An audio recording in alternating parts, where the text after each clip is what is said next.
Welcome back to Get Down to Business, the show all about small business, jobs, and entrepreneurship. We were just talking about recruitment techniques. And did you know that 93% of U.S. workers are going to say that this leadership skill that we're going to talk about keeps them on the job? I am thrilled to be joined by Joel Schwartzberg, a leadership communications coach whose clients, as I've been saying, include American Express, Blue Cross Blue Shield, State Farm Insurance, and Comedy Central. He's the senior director of strategic and executive communications for a major national nonprofit and has held senior leader communication and editorial positions. And he's the author of a book, The Language of Leadership, How to Engage and Inspire Your Team. So Joel, welcome to the program. What is it that 93% of U.S. workers are saying that's keeping them on the job? Hi, thank you, Shalom. And it's so great to be here. I really appreciate it. What's keeping people on the job is the way that leadership communicates to them. There was a Brunswick Group study that said that actually polled people. And they said that leadership that communicates directly and transparently is what keeps them on the job. And just so you know, that's number 3. What was ahead of that? Pay and the ability to move up in the ladder. So this ability for leaders to inspire and engage is critical. But the problem is a lot of leaders think that they know how to do it. They were born with it, or the fact that they feel like they have expertise or knowledge in the subject imbues them with the ability to do that. And that's just not true. Communication is its own mechanism and needs to be treated with respect and with an understanding of the tools and how to use them. Absolutely. And that's the topic of your new book, The Language of Leadership, How to Engage and Inspire Your Team. But you also wrote a book called Get to the Point, Sharpen Your Message and Make Your Words Matter, which I can relate to here on very quick segments on the radio. So that it's the most powerful tool that you have as a leader to inform, engage, and inspire. That's your voice. So I find it fascinating. And I know, Joel, I don't want to share all the secrets, but in your book, you talk about 3 simple words that quickly reveal if you're getting the point across. What are those 3 words? Those 3 words are I believe that. My way of getting people to understand what a point is and what a point is not is to put those 3 words in front of what you think your point is, like a sentence. So for example, let's take podcasting. If you said, I believe that podcasting, you're not making a complete sentence. Only when you do make a complete sentence, something that would impress your 4th grade language arts teacher, are you actually on your way to making a point. So in that podcasting example, you can't say, I believe that podcasting, or even I believe that the importance of podcasting. But I believe that podcasting is an effective way to reach our millennial audience. That's a complete sentence. Now you're on your way to making a point, not just sharing a topic, a theme, a category, a catchphrase, but making a true argument. And that's what a point is. Absolutely. And I spend a lot of time studying the DISC language, and it's always fascinating to see the folks that thrive off information. But you say that leaders, it's a specific category of people. Leaders need to focus their expressions on inspiration. Tell us more. Right. Well, a lot of leaders I meet and a lot of clients I have think that information inspires.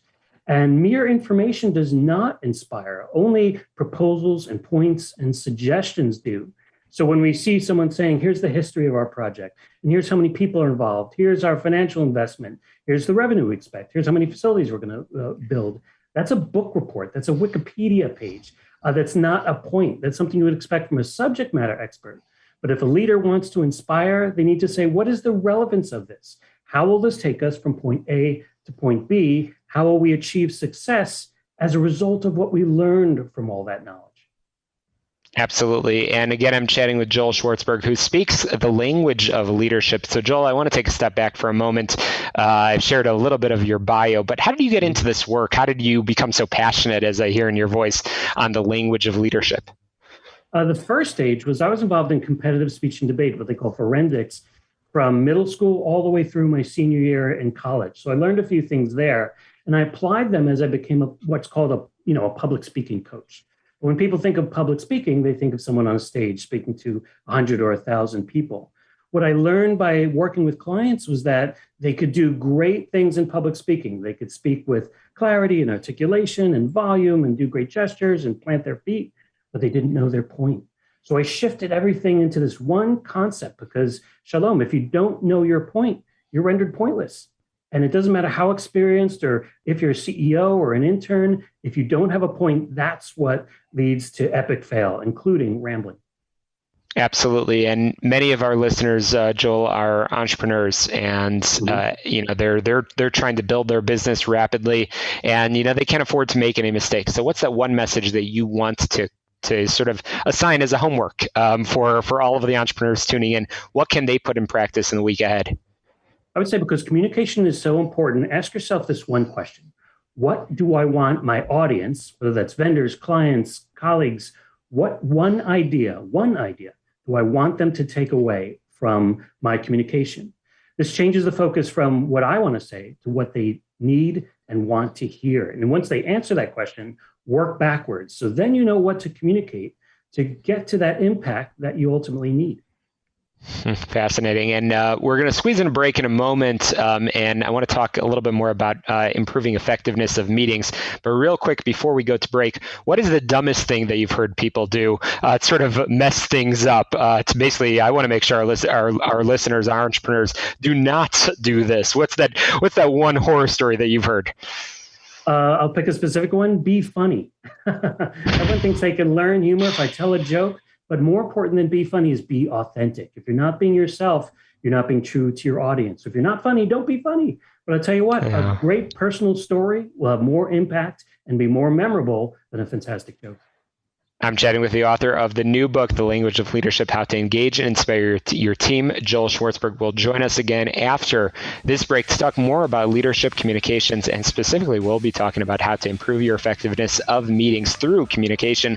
You're listening to Get Down to Business. A quick break. We'll be right back.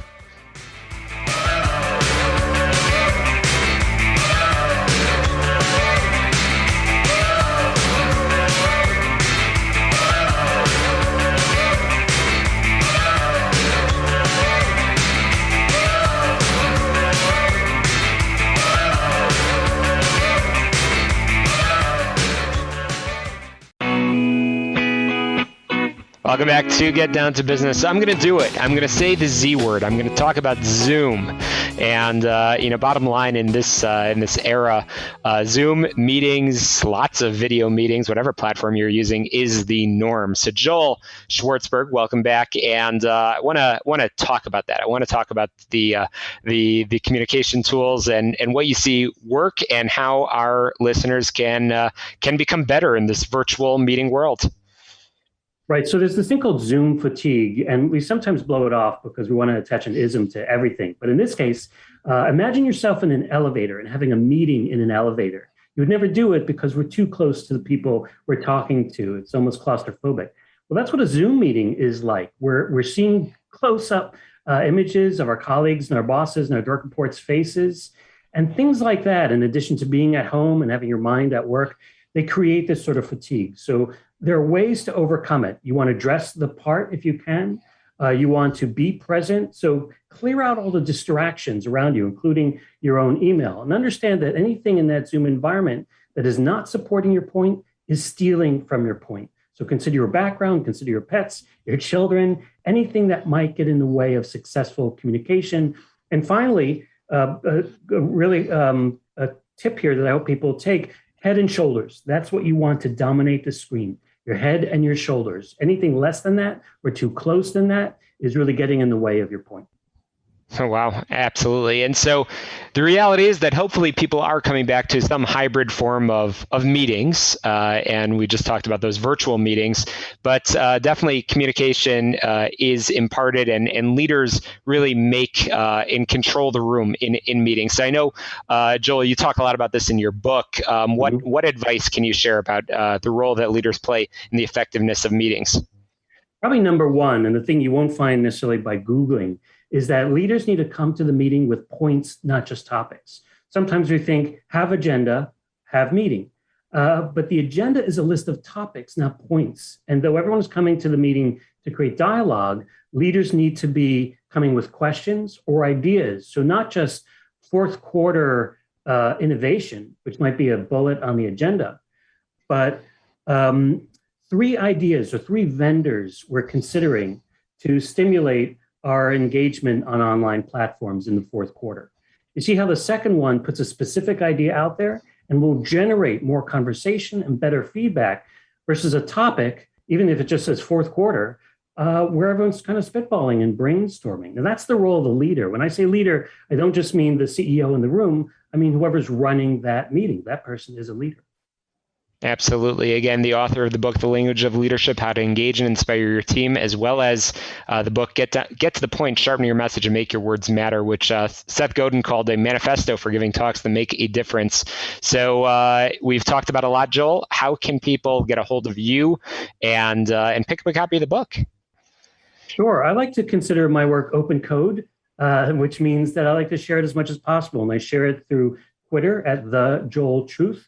And the one place you can get all of that stuff consolidated, my articles I write for Harvard Business Review or Fast Company, and my podcasts is at www.joelschwartzberg.net. If you go there, you can contact me, you can find the books, get everything you need to know to be armed with the right information to make a good decision. And I'll tell you, there is a lot of great information that's out there. So be sure just to Google Joel Schwartzberg and you'll see all the social networks that will pop up. But certainly make sure you pick up a copy of the book because we've only touched the surface, but there's a lot of great advice out there. Thank you so much, Joel, for coming on. And I look forward to bringing you back on real soon. And you can always get on my website, shalomklein.com. That's where I link to all of our guests. And you can download podcasts from the past 8+ years of shows. Be sure to subscribe, rate, review, and share not only the Get Down to Business podcast, but also We All Serve, where I interview military leaders about their lessons in uniform. And finally, be sure to check out our sponsors, Tom Marabali from healthplanchicago.com for all of your health insurance needs. That's a wrap for us here on the show, all about small business, jobs, and entrepreneurship. We'll talk to you next Sunday again, 6 p.m. right here on AM 560. The Answer, success. Let's get down to business.